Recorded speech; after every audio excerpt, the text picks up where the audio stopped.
On this week's episode, guess what? Spider-Man is back in the MCU. Mario Kart isn't quite what it used to be. Mario Kart isn't quite what it used to be. And what's our favorite Geico commercial? All this and more as we once again delve into the pop culture cosmos. And we're back with another episode of the Pop Culture Cosmos. This is Gerald Glasser from Pop Culture Cosmos, Game Source, Inside Sports Fantasy Football, and the Lakers Fast Break podcast. Thanking you so much for listening to all of our great programs. But it wouldn't be a Pop Culture Cosmos without my good friend. He's our own gecko of Pop Culture Cosmos. You got to check out everything that he's doing today at popculturecosmos.com. popculturecosmos.wordpress.com, his book, Congratulations You Suck, Humanica Media, and so much more. It is my good friend. It is Josh Peterson. Back from detention, baby. Yeah, that's right. It's been a week, man. How's it going? All right, man. Pretty good. I want to thank Ben Arnault from the Smoking Hot Confessions for stepping in for you, my friend. Just truly appreciate his thoughts. So you want to check it out. It's on our Friday show, the PCC Multiverse. You got to listen, if you get a chance to listen to it, he had some great thoughts on what's going on with Marvel and Star Wars and DC and all that good stuff there. But you're back in the saddle, my friend, and it feels good as well. So it's going to be a great show we've got for you today. We've got a lot of things to talk about, including a certain spider coming back into the MCU. We're also going to have as well Jamie and Tony Monroy from Game Source, who we recorded from the grand opening of Retro City Games' second location in Town Square on Las Vegas Boulevard in Las Vegas. They are going to be talking about the controversy surrounding Mario Kart Tour, the latest mobile game that Nintendo has brought out. Plus, we're also going to be talking at length about Star Wars Jedi Fallen Order, and The Last of Us 2. They both brought out new trailers that go into more depth in regards to the story for both. So we're going to talk a little bit more about, are we more interested in both games, or if you're just interested in one, or if either really doesn't have the magic as of yet. Plus, also as well, we're going to be talking.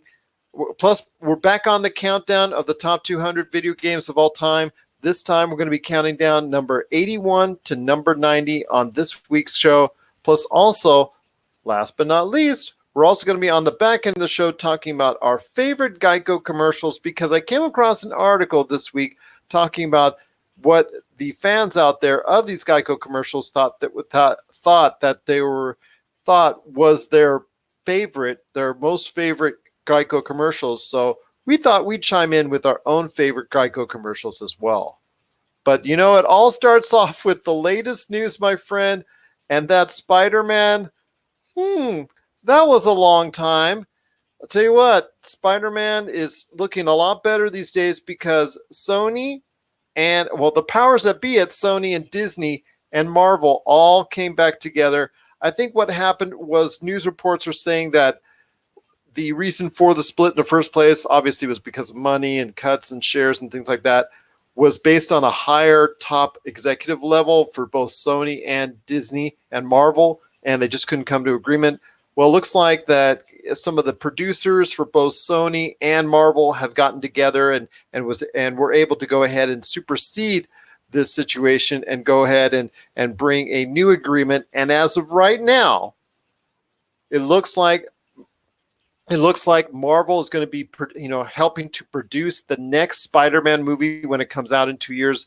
Plus, also, Spider-Man will be making an appearance in an upcoming, most likely Phase 4 film or television project. They haven't exactly said which. Of course, it's probably going to be a surprise, something like that.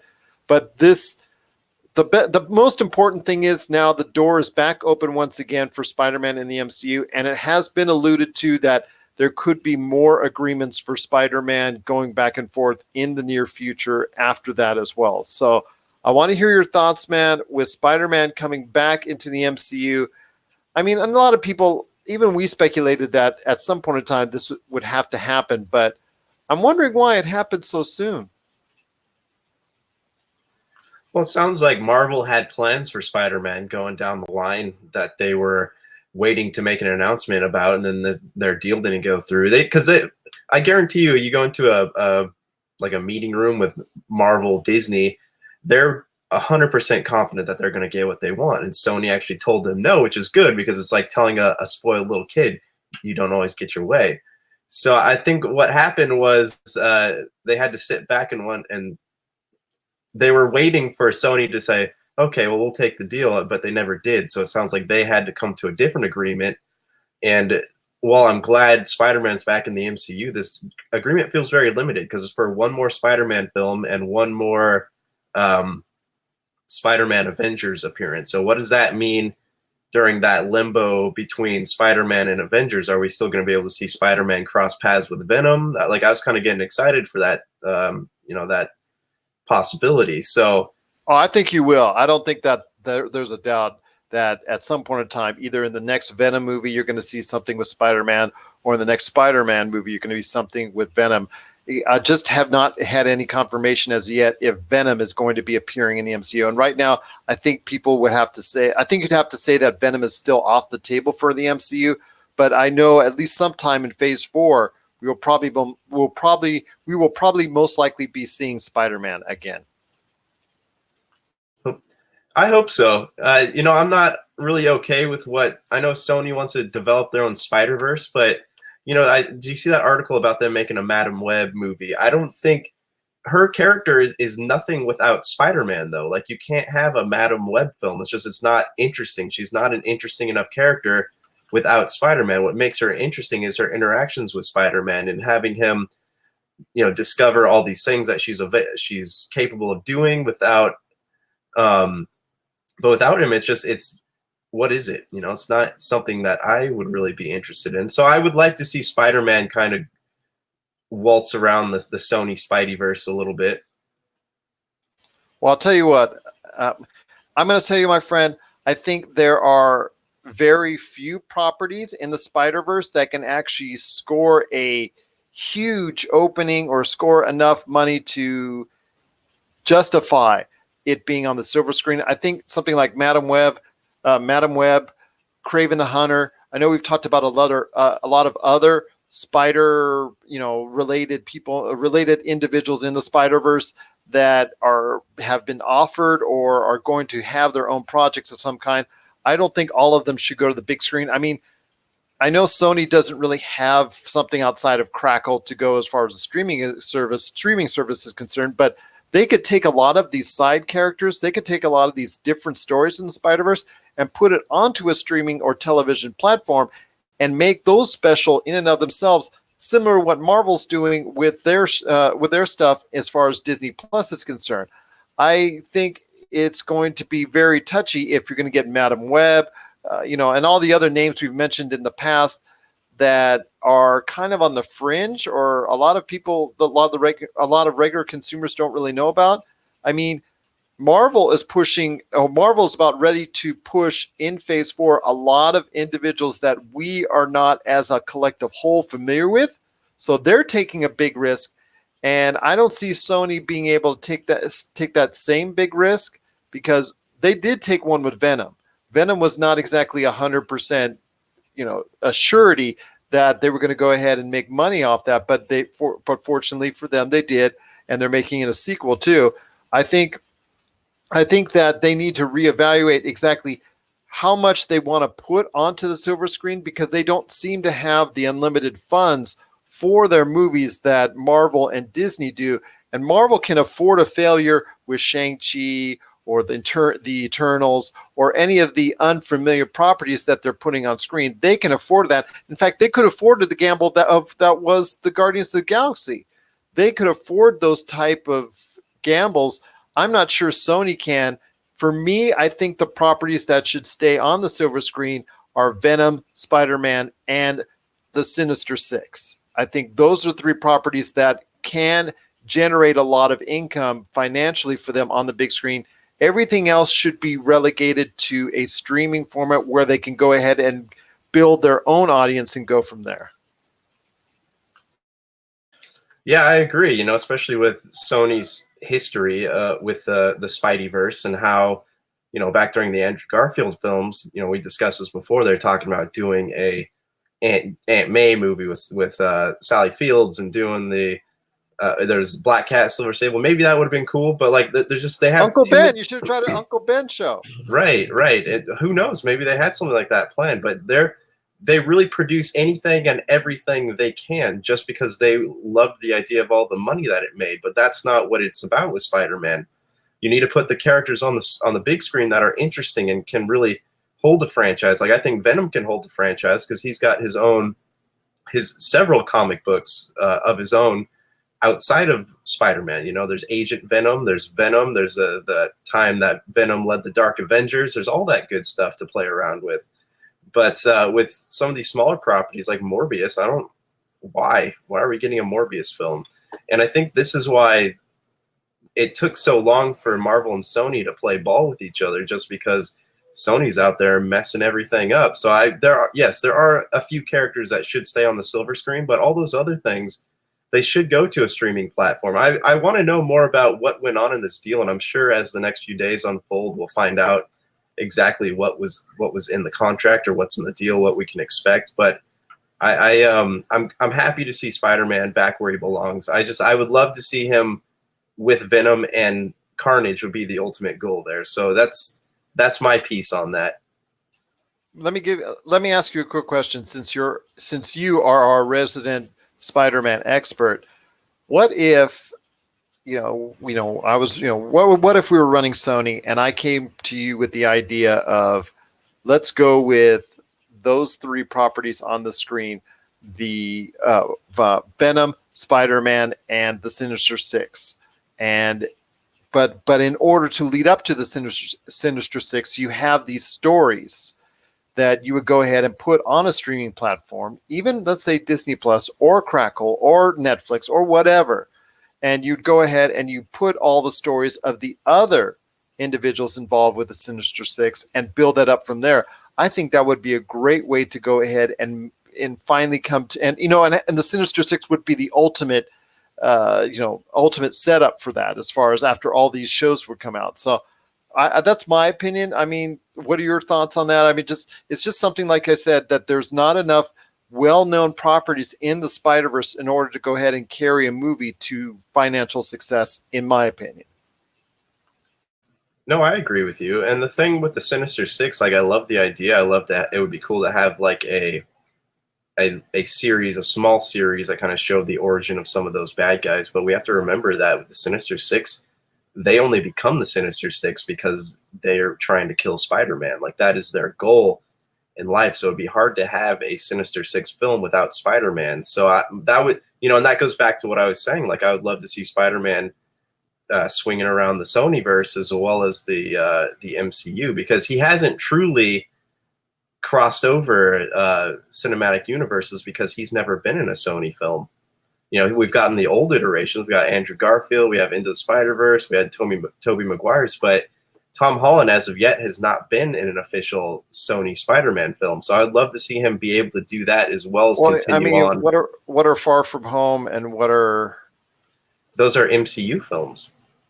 All the stuff that in these interviews with Kevin Feige, like he's saying he's the first to cross cinematic universes, but he hasn't been in a strictly Sony exclusive property. Yes. Okay.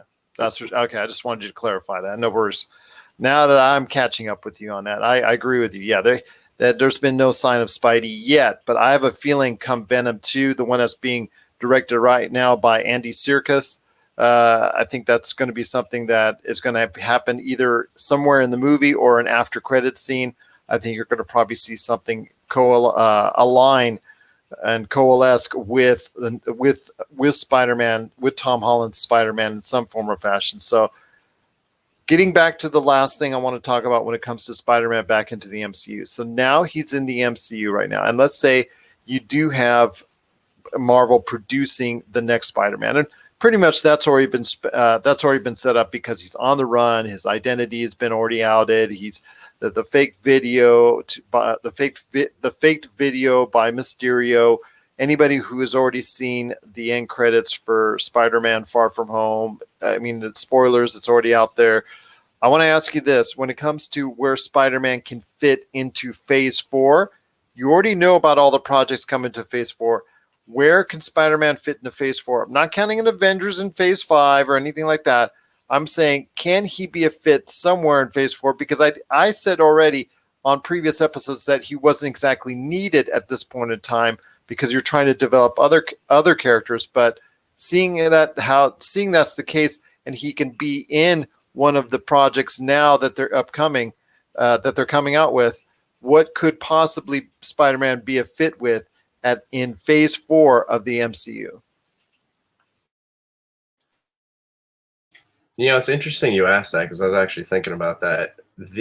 I know there's like the new Avengers timeline could be cool, where all the villains that these people have taken out, they break free and they start coming after the old Avengers. Like that would be cool. I don't know. Like I feel like they took because this specific arc was supposed to be in Civil War, the comic books, because that's what happens. Like his identity gets leaked to the public because he's part of the Superhero Registration Act. So he takes his mask off in front of the public after getting pressure from Tony Stark, and then all Spider-Man's enemies find out who he is, and then they end up shooting, or Aunt May gets assassinated. I think she dies if I remember correctly. So that's what I would want to see, like something heavy happen in the aftermath of people finding out who he is. I don't want to see Aunt May die, but like I want to see his world having such a happy-go-lucky character. I want to see his world falling apart and see how he copes with that. You know, I don't know anything really specific to Spider-Man's story arcs that he would fit into, especially where the MCU is at this point in time. But I just love to see him as part of the newer Avengers that we have being introduced right now, like Brie Larson and all the other characters, War Machine.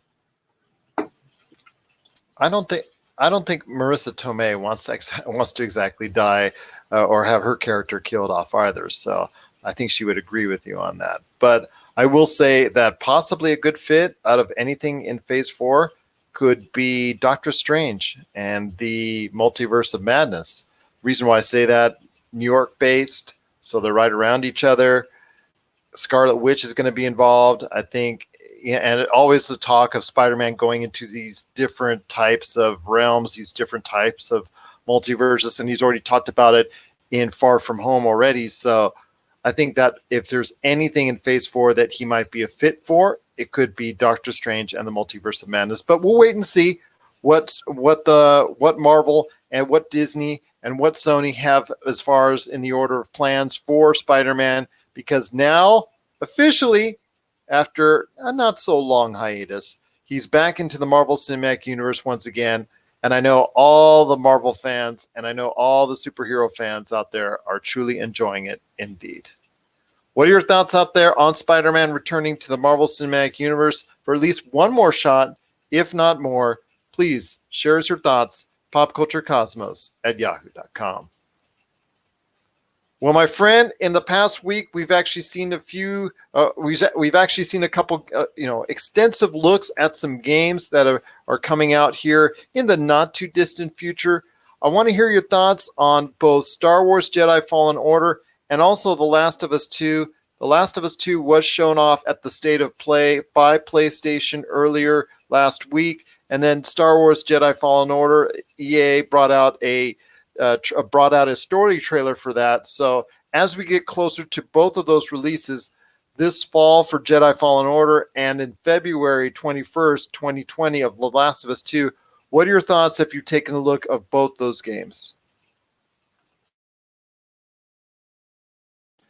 So Star Wars Fallen Order, it looks really cool. I love the way that it kind of feels. It encouraged exploration, and not in the fact of like a big open world, but as in like climb things. You want to climb to the top, there might be something on here, or if I use that ramp, I can run along and jump to the other one. I can scale this cliff. I can do so many things. Like it does feel like the Uncharted game that we were talking about that got scrapped, but when Visceral was working on it. But it looks this is my fear right here, is that I don't know if you saw in the trailer, but there's a part with the mouth animations, and I know that that's a flaw of the Frostbite engine, and you can see the main character talking, but his mouth looks stuck, like it's not closing. It looks like he's chewing on a piece of celery with peanut butter on it, like his lips aren't touching. Yeah.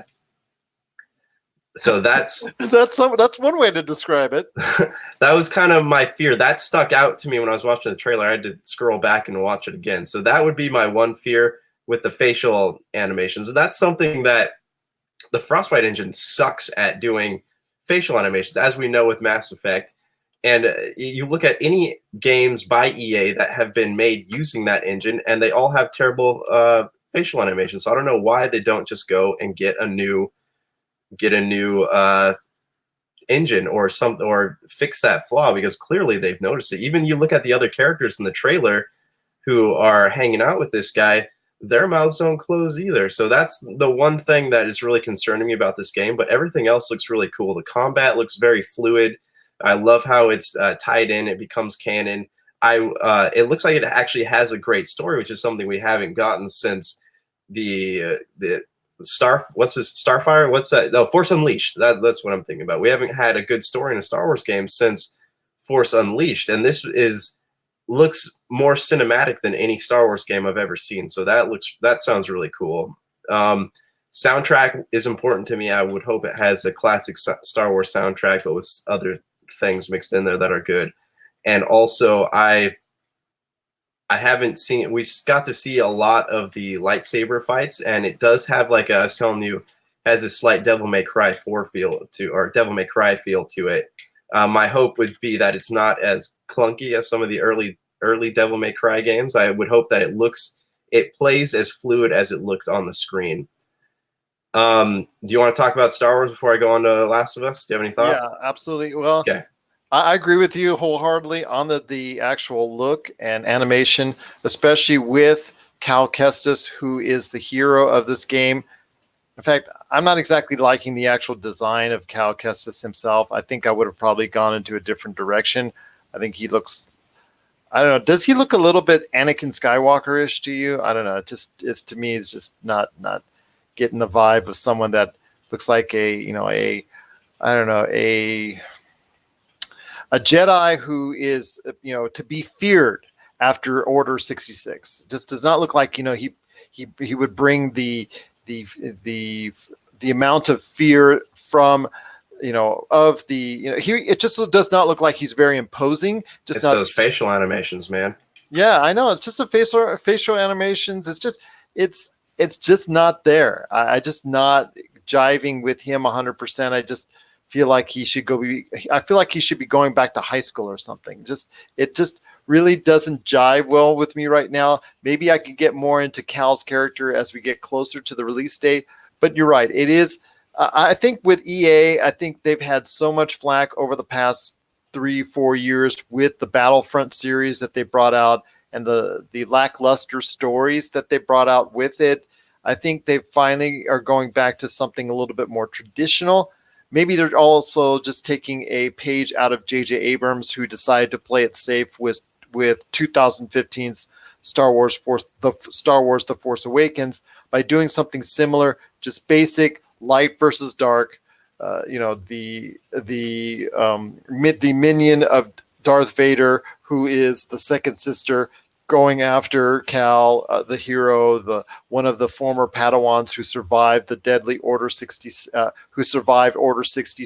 that killed most of the Jedi. So I'm thinking at this point in time, it's just going to be a traditional type Star Wars story, and I think that's good for EA, because anytime they seem to have gone out of the box when it concerns Star Wars, it has not exactly fallen on praise or not exactly been given the type of things that they're looking forward to, or the type of financial success ultimately.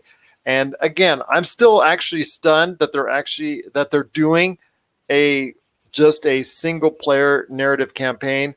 I'm still waiting for, at some point in time, you go along with your mission and your campaign, and a whole bunch of loot boxes will start to come out that you'll have to probably pay $7 for. I'm still waiting for some type of microtransactions to pop out. I just don't completely trust EA doing a straight single player narrative without some type of hitch. So you'll have to forgive me for my pessimism on that. But at this point, I think it looks okay.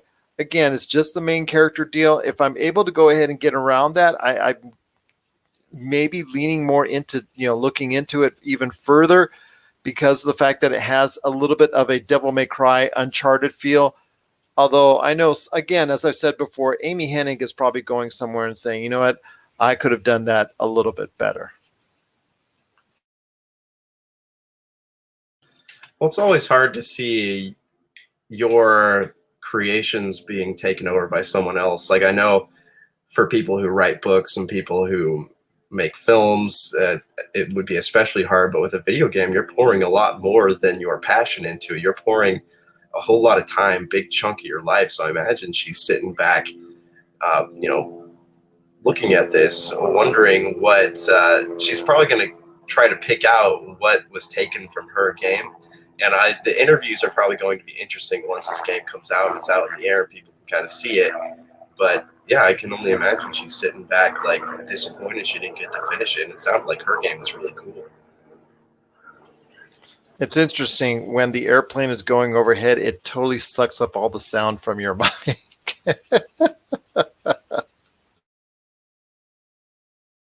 Sorry, man, I can't close this window. I'm going to melt in here. Oh, no worries, no worries. The plane's gone, but yeah, the plane. All you heard is it's like somebody's got.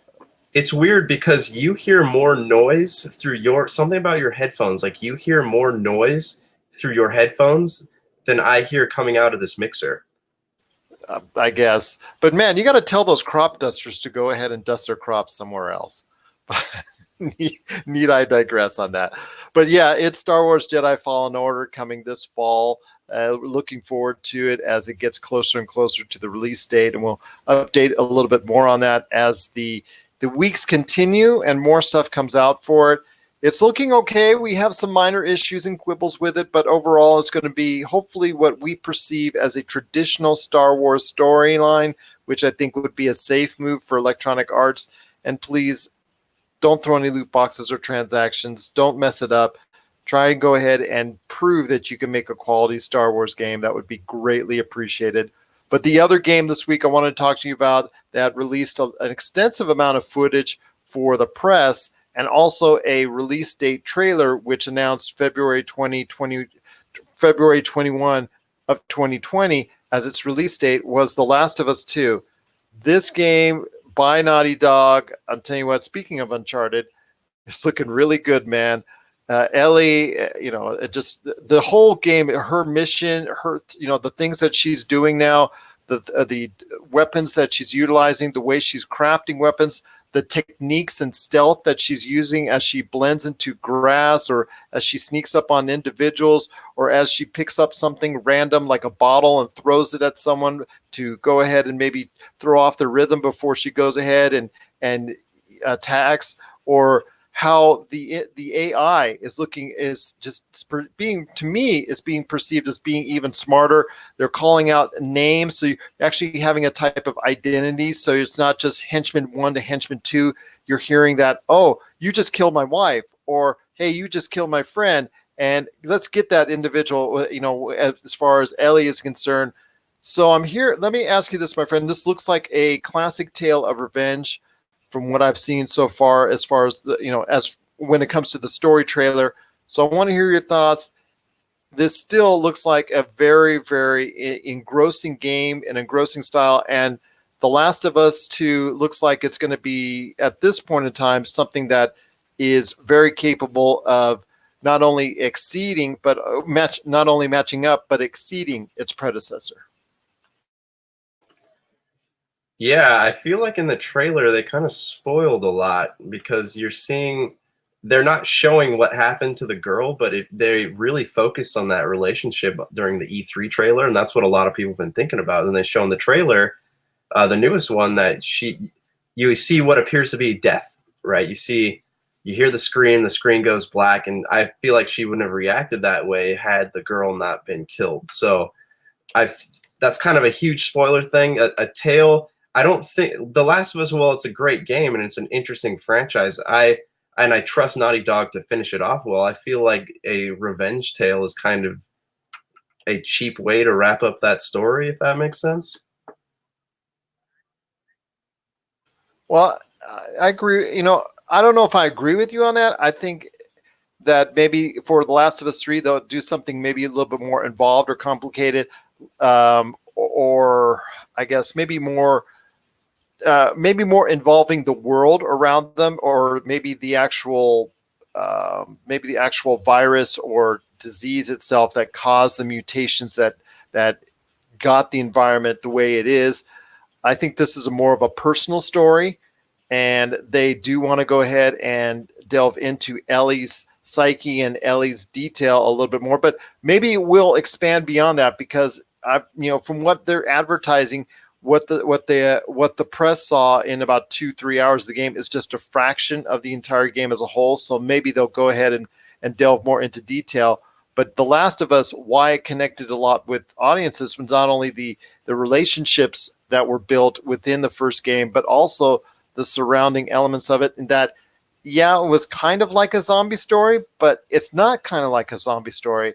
It's kind of like an apocalypse story, but it's not quite like an apocalypse story. It's just something that meshed all those things together and did quite well in doing so. I like what I see from Last of Us 2, and yes, does seem to me on the surface like it's a more personal story.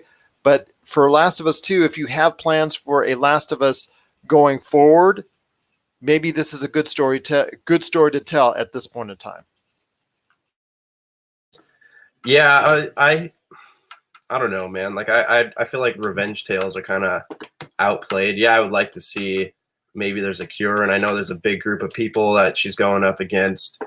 Is that going to overshadow the fact that the virus is still out there? Love to see her and Joel back together. That was pretty cool. But as far as I'm not holding out too much for the story right now. I'm gonna have to dig in and play it. But just from what I've seen, I would hope that there's more to Ellie's story. We get to see her develop a little bit more instead of just angrily going after these villains, Punisher style. Like I said, for me, it's a personal story that I may connect with more than you do, but we'll have to wait and see. It's not until February, but at least right now we've got a better idea what the whole game is shaping up as, the mechanics of the game. I see they got a lot from Uncharted 4. I see a lot of Uncharted 4 as far as traversal, as far as puzzles, as far as the type of stealth that was first seen for me in Uncharted 4: A Thief's End. So it's great to see that Naughty Dog is taking steps and taking some good elements from one game and putting it into another and refining it and making it even better. So hopefully if we ever get an Uncharted 5, I hope that they'll do the same thing as far as taking the best elements of The Last of Us 2 and vice versa going forward. But like I said, both games are looking on the way up. They're making us very interested and more involved in what we want to see. I know Josh is a little bit more skeptical than I on the personality of Last of Us 2, and I'm a little bit more skeptical than he is on, well, the facial animations aside on the characters in Star Wars Jedi Fallen Order. But here's hoping that both games will actually materialize the way we want it to. What are your thoughts out there on Star Wars Jedi Fallen Order and The Last of Us 2? Are you excited for both those games? Have you pre-ordered them already? Share us your thoughts, popculturecosmos@yahoo.com. Also as well, Pop Culture Cosmos, Humanica Media, and Game Source on Facebook, Twitter, and Instagram as well. Well, coming up next, I had a chance to talk to Jamie and Tony Monroy of Game Source. We wanted to go ahead and talk about Mario Kart Tour, the latest mobile game to come out from Nintendo, and all the controversies surrounding it, and about the paywalls and microtransactions and all that good stuff that unfortunately are a part of the game at this point in time. A lot of people love it. A lot of people hate it. But we'll talk about that as we recorded it live from the grand opening of the second location for Retro City Games in Town Square at Las Vegas, coming up right after the break. This is the Pop Culture Cosmos. Well, we had a chance to hear what Tony and Jamie from GameSource had to say in regards to Mario Kart Tour. I know you wanted to weigh in with that. Plus, also, we'll talk a little bit about Kevin Feige and Star Wars, which we talked about on our previous episode with Ben Arnault. So, first off, my friend, you heard what Tony and Jamie had to say in regards to GameSource. Jamie and Tony were a little bit on the fence, especially Jamie, a little bit upset with the paywalls that are out there for Mario Kart Tour. Your thoughts on Mario Kart Tour and it's almost, $5 a month cost, not including microtransactions and the whole 9 yards that you have to go through in order to really enjoy and delve into the game. Yeah, this is why I think that taking a major video game IP from a console and putting it onto a mobile platform is never a good idea, and it's never going to work because of this. From what I understand, you can't enjoy the game without paying for it. So what is the point? It's the same thing with the Super Mario Run was kind of like that too. You pay for more levels and stuff like that. Sega does the same exact thing with their Sega Legends games they release. You can play a game that's riddled with ads, or you can pay $5 to have no ads. Mobile gaming is like telemarketing, and it really bothers me because everyone wants to make a buck, and they're taking something as pure as Mario Kart and they're charging you for it. You already pay. Mario Kart 8 on Switch is already $60, so you already have that game, but you just want to be able to play it on the mobile phone. That'd be fun. I could connect with friends online and race them. But wait, I have to pay $5 a month plus in order. I can't unlock anything like I would through the normal game. I have to buy it. So what is the point of that? Like, why don't they just charge you outright for the game and then take all that stuff out of it? Because I feel like that would be a lot less insulting than giving us this app and then making us pay for stuff in game. Oh, you like that? Well, you should pay this in order to move on. I think that's total telemarketing tactics. Well, Super Mario Run actually was not a free game. I think that cost $10, if I'm not mistaken. Super Mario Run, are you sure? Let's see. Hold on. I might have to cut this out. I thought I remember downloading it for free. Let's see. Maybe it went to free to play, but I know initially it was $10. Mario Run. Yeah, it's free right now. So is Mario Kart Tour. But you have to pay for things inside the game. Okay, but I know it did come out at a price tag. In fact, at the original reviews, actually were questioning the $10 price tag initially of it. So obviously that Nintendo got the clue in that it had to go to a free-to-play format with that game because nobody was buying it up front. Yes, they should have just put a price tag on Mario Kart, because you look at the app, you're like, oh, cool, it's free. Guess what? It's not free. So I would honestly prefer if they just gave you all the stuff, treated it like a regular Mario Kart game, and then charge me $30 for it. I would prefer that over playing the game and then getting stuck because I don't want to pay to advance forward. I hear you, my friend. I definitely hear you on that. But if anybody out there has any thoughts on Mario Kart Tour, are you liking the actual pay program, the paywalls behind it, or do you think that it's wrong that it costs just as much as a Nintendo Switch subscription out there? Share us your thoughts, popculturecosmos@yahoo.com. One last thing before we head to a break, my friend, I want to ask you this. I know Ben Arnault and I talked about it on our previous episode, but I do want to hear your thoughts. I know you wanted to weigh in with it, with Kevin Feige being now involved to at least a little extent into the Star Wars universe. I'm curious what his involvement is going to be exactly. And I also feel like this could be, if it's something he wants to do and he likes, it could be a good transition out of Marvel films into another universe, because I imagine he's kind of worn out of doing the MCU type thing, and he's created a system of films that can kind of sustain themselves if they have the right leadership. And of course, I'm sure he would mentor whoever was taking over the role, but this could be a good chance for him to get out there and tell another story, bring what made, because the Star Wars universe so far is not spectacular, the new one. So if he could bring the talents that he brought to the Marvel Cinematic Universe onto the Star Wars thing, that would be really cool. That would be interesting. That could be something that a lot of people would get behind, and it might also unite all the different factions of Star Wars fans. But the timing of it was weird just based on the Spider-Man deal. So I was seeing a lot of things saying, Disney turned down the deal because Kevin Feige was moving on to work on Star Wars. I don't know how true that is, but what are your thoughts on it? I just would be laughing at the day at the end of Star Wars Episode 10 in the end credits, Mace Windu showing up and saying, "There was a dream of a collected universe." I don't want to go into that, but everybody knows the deal.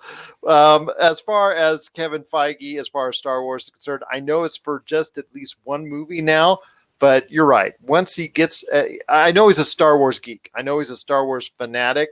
I know he has a large and vast Star Wars collection of his own and is very familiar with the Star Wars universe and properties. So him now being involved with the Star Wars universe can only, to me, be perceived as a plus. I'm hoping it will be just for one movie.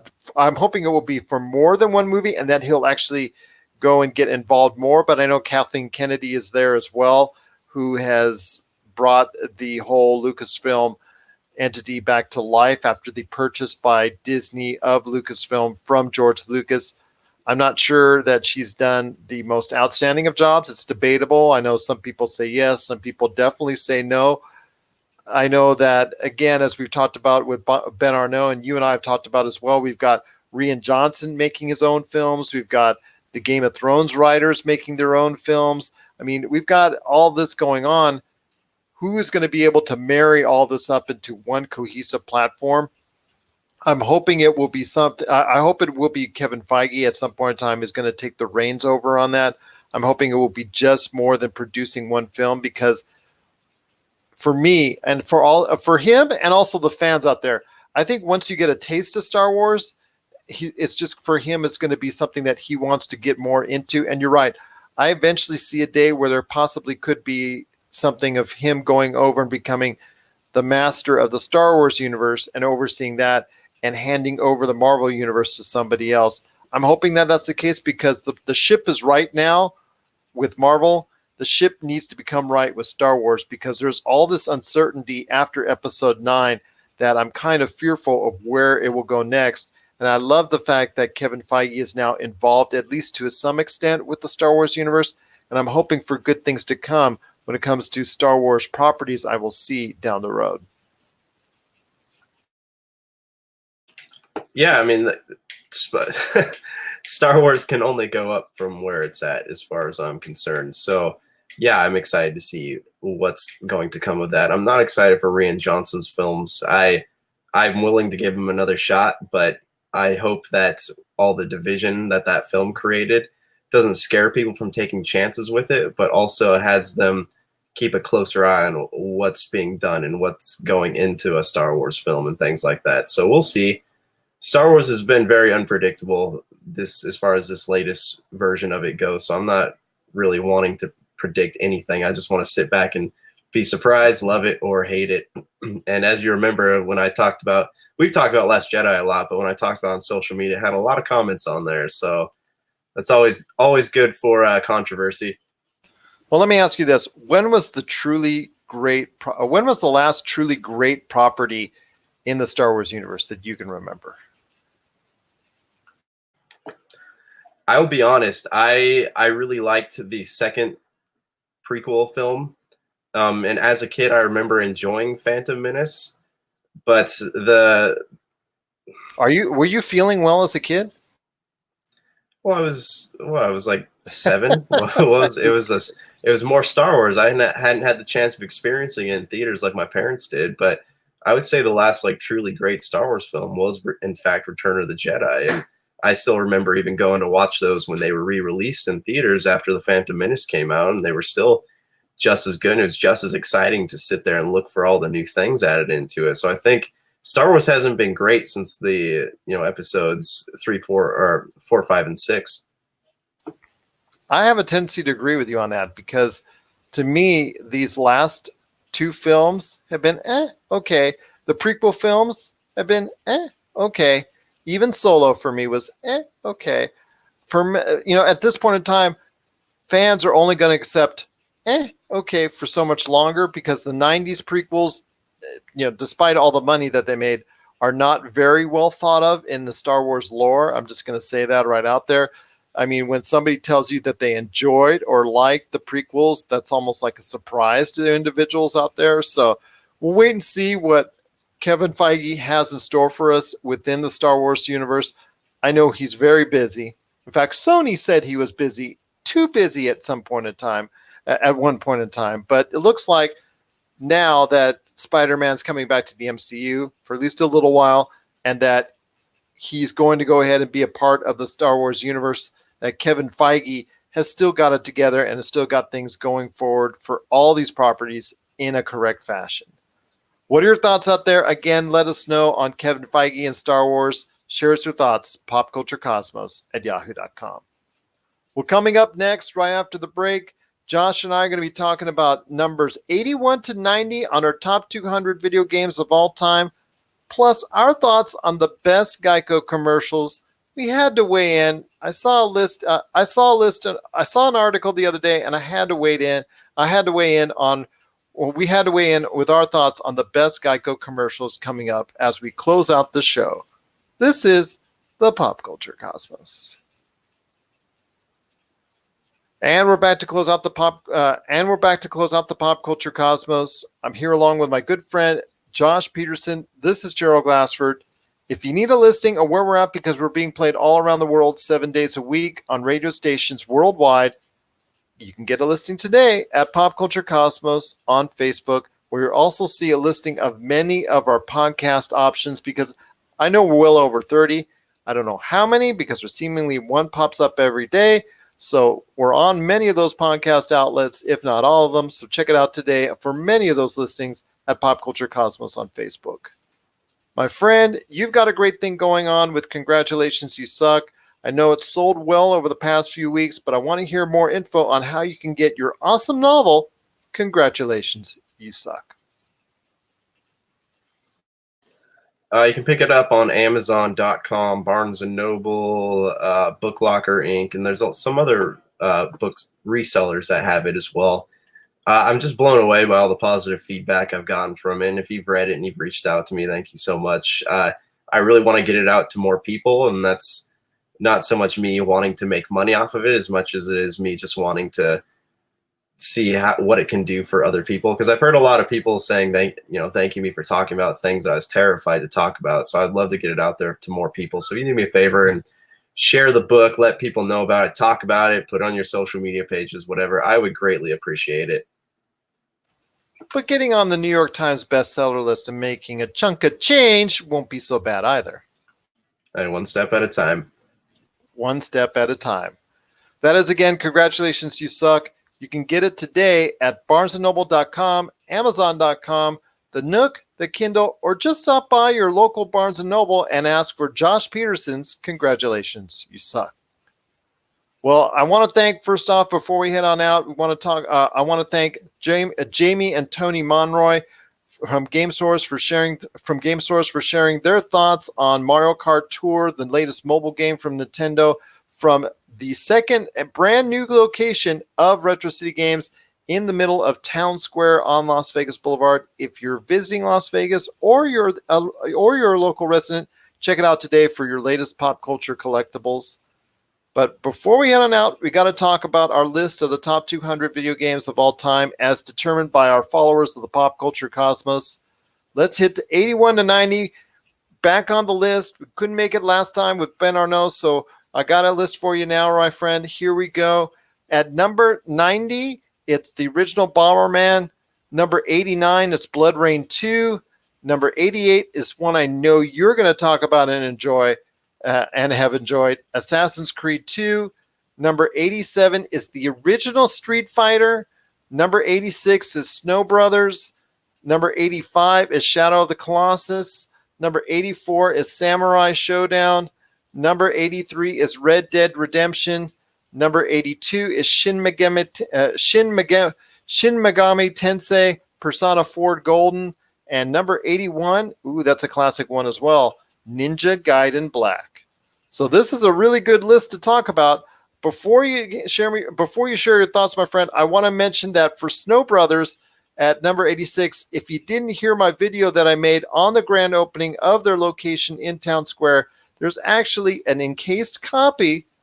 It's not in the box, but it's encased. It's in a protective glass area. You can actually see a copy of the rare Snow Brothers game in its NES form right there. In fact, you can even buy it. I believe it is for sale right there at Retro City Games. So check it out today and stop by and see Nicole and Doug and ask about it. It's right there near the back, or you can see it on our video, or you can see on the video I made of the on the Retro City Games Facebook page. But my friend, great list we got to talk about. What are some of the games that you think that you've played that you've enjoyed on our list from 81 to 90? Okay, so this is kind of a weird one for me with Bomberman. Is the fact? Oh wait, hold on. Just start at the bottom here. The numbers are off. Start oh wait, no, we're going backwards. Never mind. Sorry, brain fart. We're going back in time. Yeah, my bad. All right, Bomberman is a game that I loved in its later versions, but I never got to play the original one. So I would like to go back and play it, but I don't have enough experience to talk about it. Blood Rain 2. Blood Rain is a franchise that I know people like it, and I know there's movies and comic books and all kinds of stuff about it, but it's not something that I have ever played personally. Bad movies, really bad movies. That's what I hear. Assassin's Creed 2. All right, let's talk about this one. This is the first Assassin's Creed game to actually expand past one game. It went to 3 games, and was there a side scroller on the mobile phone? If I remember, I think there was. But it was the first game to really the first time Assassin's Creed really fleshed out a character. You know, not just the past character of Desmond Miles, but also the present character, not just the present character of Desmond Miles, but also the past character in Ezio Auditore. So that was really cool, and that was it was a really cool moment. It was also the beginning of them expanding these Assassin's Creed games into so many games. So we're on Assassin's Creed. We're still at Assassin's Creed 4. We just had all these extra spin-off titles and stuff. So while they've been good, it's been a weird model. As for gameplay, really loved it. It was the first time that you got to do kind of customize the way your character looks. They learned a lot of lessons from Assassin's Creed 1 during the development of this game, and that's something I do appreciate.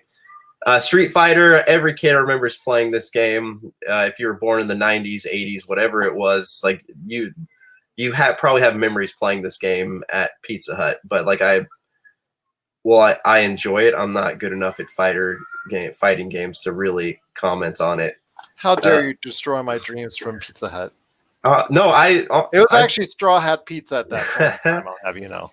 I miss Pizza Hut. I was actually at this arcade so my Pizza Hut up the street from me when I was a kid, my parents would take me every Friday, and they had a Simpsons game, and then they had this one, I forget what it was called, but it was Was it Hit and Run? No, it's just a Simpsons arcade game, and it had 4 players on it. You can swing Marge's vacuum and stuff like that. Hit and Run's a great game, by the way. But they also had this red motorcycle game that you could play. And I was at this arcade down in Santa Ana. So they have this cool thing. It's like a barcade. So you order a beer, and they have just tons and tons of old arcades in there. But they had this red motorcycle game that I remember playing, and I sat on it, and instantly I was 7 years old again, sitting in Pizza Hut waiting for my parents to get the pizza while I dumped quarters into this arcade.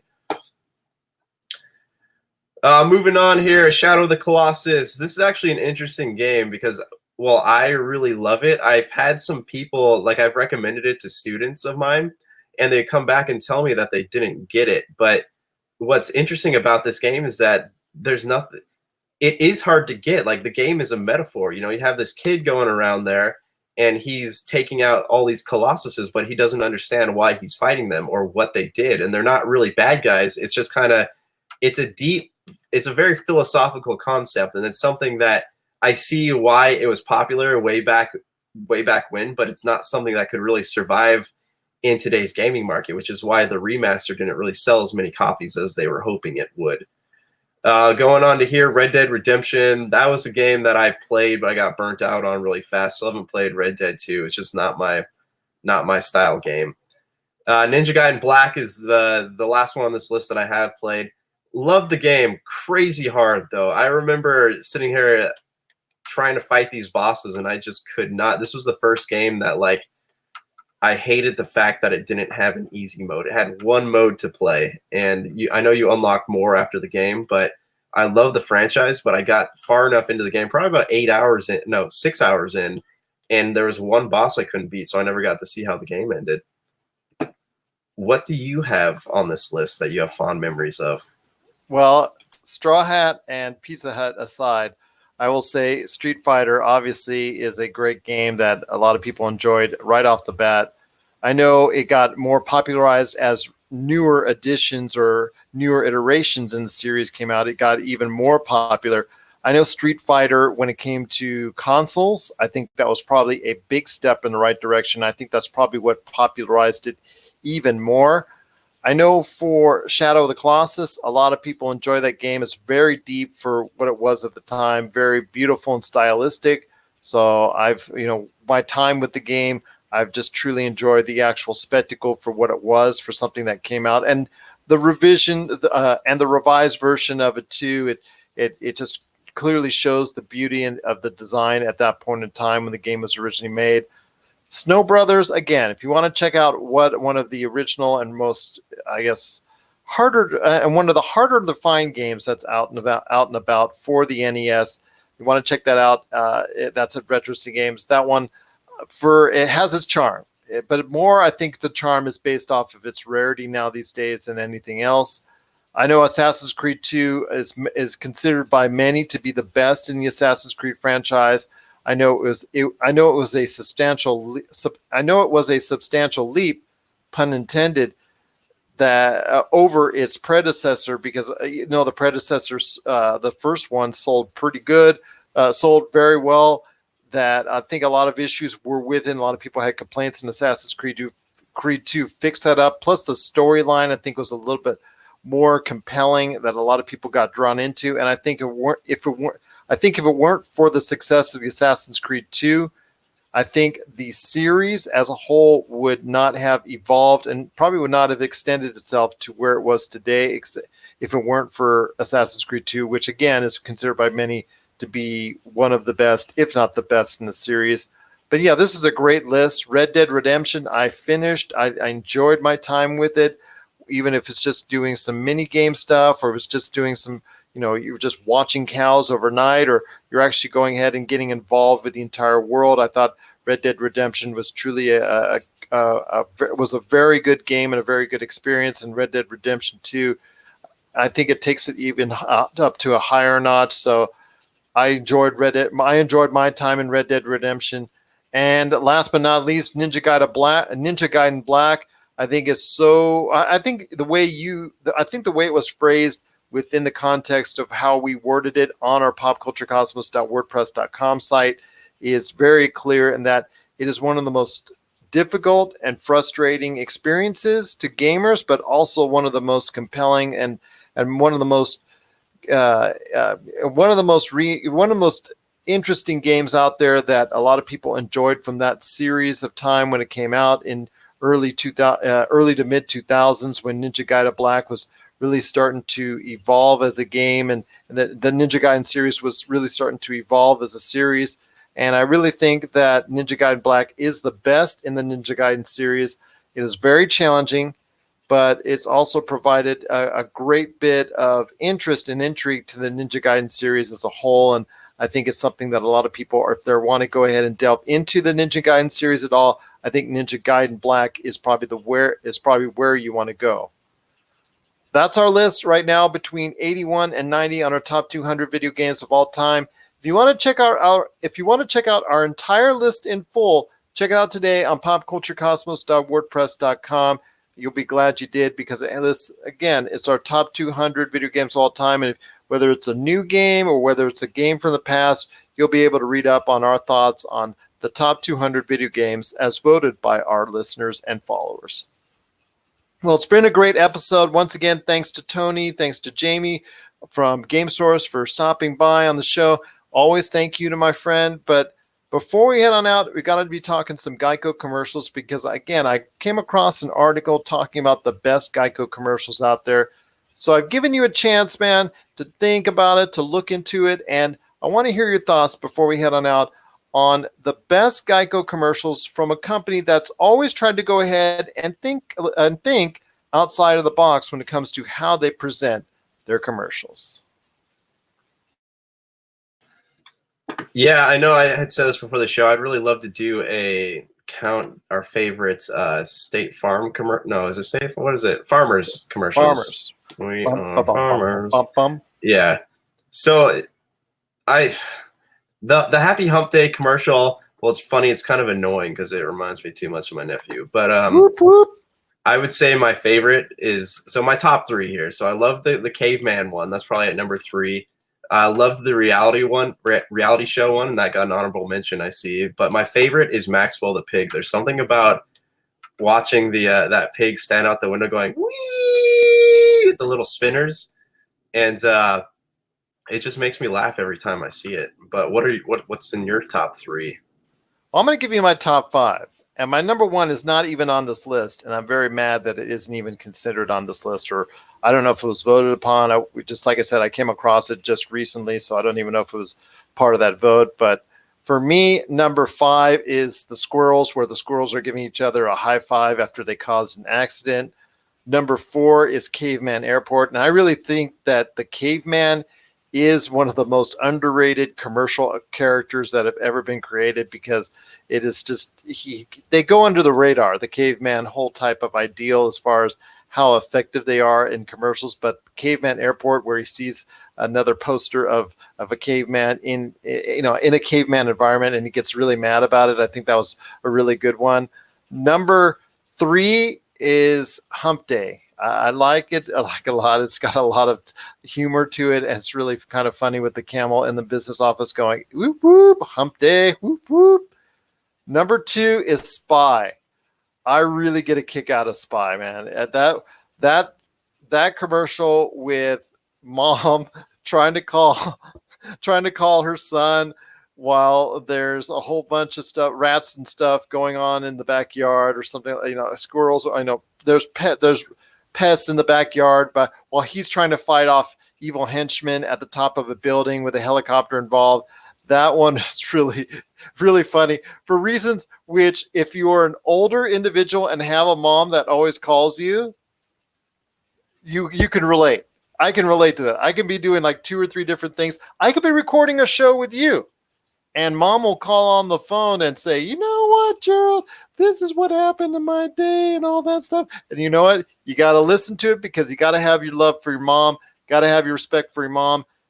Even though moms never have the greatest of timing in the world, it's still, that Spy commercial reminds me a lot of that.